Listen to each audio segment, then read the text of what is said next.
When was the last time you used AI? Maybe it was for searching up something you didn't know. Maybe it was to study for an upcoming exam through ChatGPT. For any of these cases, generative AI was being used. My name is Andre Bukog, and as I've researched the uses and effects of generative AI, I've discovered much of its unpleasant forthcomings to our current state in society. Though generative AI in our society has an abundance of uses to make information readily available through data collection, it still has the potential to bring about more negative effects to ourselves. These effects can range from both our social culture and our worldly environment as a whole. To begin with, socially, generative AI has already proven to have problems in information accessibility and manipulation of that information. The fact that AI can answer any particular question without censorship may incite those searching for ways to commit particular crimes to have more confidence in committing them. And in actions pertaining to information manipulation, the use of AI to create unoriginal work is a problem in itself. According to Alan Yang, who studied the social problems of generative AI, creation of unoriginal work without the consent of the individual acting as a primary template can cause confusion regarding whether the work was produced by the individual or is a product of generative AI.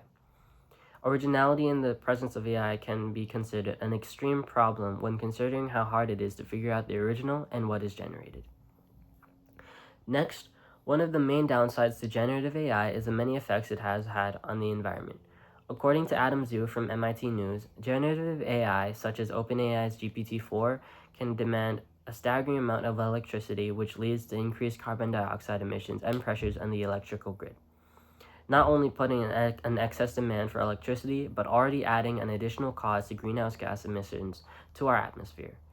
Adding on, the excess usage of the computing hardware needed for generative AI has spurred the need for a great deal of water to cool the hardware. This not only depletes much municipal water supplies, but can also disrupt ecosystems that need water. In conclusion, though generative AI brings data accessibility upfront to many in use of it, the consequences of its usage can bring far more negative aspects to our society. These aspects being how it can bring consequential information to anyone who may search for it through AI, as well as misinform others in light of unoriginal work being made.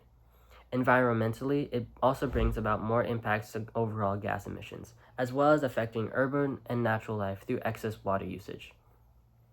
With all of this said, does it bring forth to anyone's mind how generative AI needs to be changed? Do you use generative AI in excess of it all? If in any case, can these problems be stopped? I will look forward to the long-term causes of society's reactions to generative AI. Thank you for listening.